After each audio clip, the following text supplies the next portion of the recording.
Sahyadri news channel ಅನ್ನು YouTube, Facebook ಹಾಗೂ ಇನ್ಸ್ಟಾಗ್ರಾಂನಲ್ಲಿ ನೋಡಿ. ಸಬ್ಸ್ಕ್ರೈಬ್, ಲೈಕ್ ಮತ್ತು ಶೇರ್ ಮಾಡಿ ಪ್ರೋತ್ಸಾಹಿಸಿ. 21ನೇ ತಾರೀಕು ಸಂಜೆ 6 ಗಂಟೆಗೆ ಕೋಪು ರಂಗದಲ್ಲಿ ಕಾರ್ಯಕ್ರಮ ನಡೆಯುತ್ತೆ. ಸಿಹಿಮೊಗೆ ಸಂಭ್ರಮ ಈ ಬಾರಿ ಕಾಲೇಜು ವಿದ್ಯಾರ್ಥಿಗಳನ್ನ ಗಮನದಲ್ಲಿಟ್ಕೊಂಡು ಯೋಚನೆ ಮಾಡ್ತಾ ಇದ್ದೇವೆ. ಬೆಳಗ್ಗೆ ಸಾಂಸ್ಕೃತಿಕ ಭವನ, ಸುವರ್ಣ ಸಾಂಸ್ಕೃತಿಕ ಭವನದಲ್ಲಿ ಕಾಲೇಜು ವಿದ್ಯಾರ್ಥಿಗಳು ಸುಮಾರು ಈಗಾಗಲೇ 42 ತಂಡಗಳು ಈಗಾಗಲೇ ಅದಕ್ಕೆ ಎನ್ರೋಲ್ಮೆಂಟ್ ಅನ್ನು ಮಾಡಿಕೊಂಡಿದ್ದಾರೆ. ಆ ಎಲ್ಲ ಕಲಾವಿದಗಳಿಗೆ ವಿಶೇಷವಾಗಿ ಕಾಂಪಿಟೇಷನ್ ಮಾಡೋದ್ರ ಮೂಲಕ ಆ ಕಾರ್ಯಕ್ಕೆ ಚಾಲನೆಯನ್ನು ಕೊಡ್ತಾ ಇದ್ದಾರೆ. ಅದು 21ನೇ ತಾರೀಕು ಬೆಳಗ್ಗೆ ಸುವರ್ಣ ಸಾಂಸ್ಕೃತಿಕ ನಮ್ಮ ಖ್ಯಾತ ಸಾಹಿತಿಗಳು, ಖ್ಯಾತ ರಂಗಕರ್ಮಿಗಳು,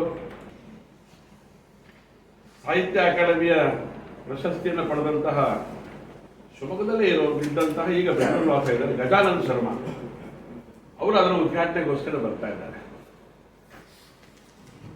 ಬಹಳ ಒಂದು ವಿಶೇಷವಾದಂಥ ರೀತಿಯಲ್ಲಿ ಆ ಕಾರ್ಯಗಳನ್ನು ಯೋಜನೆ ಮಾಡಿದೆ.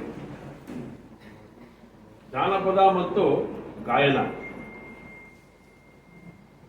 ಅಭಿನಯ ಮತ್ತು ಕಲೆಯ ಪ್ರಕಟೀಕರಣ, ಏಕಪಥಾಭಿನಯ, ಚಿತ್ರಕಲಾ ಸ್ಪರ್ಧೆಗಳು, ರೀಲ್ಸ್ ಹಾಗೂ ಛಾಯಾಗ್ರಹಣ ಈ ಥರದ ಸಂಗತಿಗಳನ್ನು ಜೋಡಿಸಿಕೊಂಡು ಯುವಕರಿಗೆ ಒಂದಷ್ಟು ಪ್ರೇರಣೆ ಕೊಡುವಂಥ ಕೆಲಸವನ್ನ, ಅದ್ರ ಮೂಲಕ ಅವರಿಗೆ ಉತ್ಸಾಹ ಕೊಡುವಂಥ ಕೆಲಸವನ್ನ ನಾವು ಮಾಡ್ತಾ ಇದ್ದೇವೆ. ಇದು ಬೆಳಗ್ಗೆ ನಡೆಯುವಂಥ ಕಾರ್ಯಕ್ರಮ. ಸಂಜೆ 6 ಗಂಟೆಗೆ ಕೋಪು ರಂಗಮಂದಿರದಲ್ಲಿ ನರ್ತನ ಸಂಭ್ರಮ ಅಂತೇಳಿ ಒಂದು ಕಾರ್ಯಕ್ರಮವನ್ನು ಆಯೋಜನೆ ಮಾಡಿದೆ. ಶಿವಮೊಗ್ಗದಲ್ಲಿರುವಂಥ ನೃತ್ಯ ಶಾಲೆಗಳನ್ನ ನಾವು ವಿನಂತಿ ಮಾಡಿದ್ವಿ.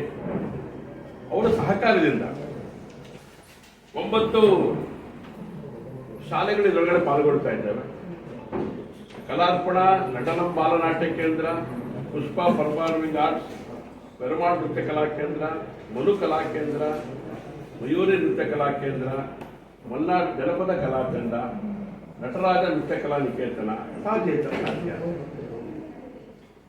ಇವರ ಹತ್ರ ಒಂದು ವಿನಂತಿ ಮಾಡಿದ್ವಿ ನಾವು.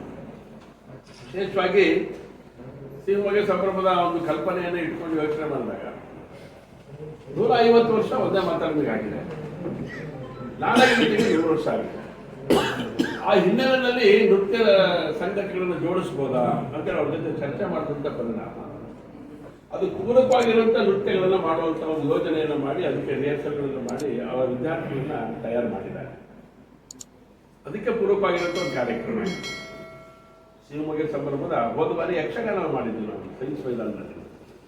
ಈ ಬಾರಿ ಒಂದು ವಿಶೇಷವಾದಂಥ ಅರ್ಥ ಇರುವಂಥ ಸಂದರ್ಭ ಇರೋದ್ರಿಂದ ದೇಶಕ್ಕೋಸ್ಕರ ಒಂದೇ ಮಾತರಂ ಗೀತೆ ಹೆಚ್ಚು ಶಕ್ತಿಯನ್ನು ತಂದುಕೊಟ್ಟಿದ್ದು ಸ್ವಾತಂತ್ರ್ಯ ಹೋರಾಟಕ್ಕೆ.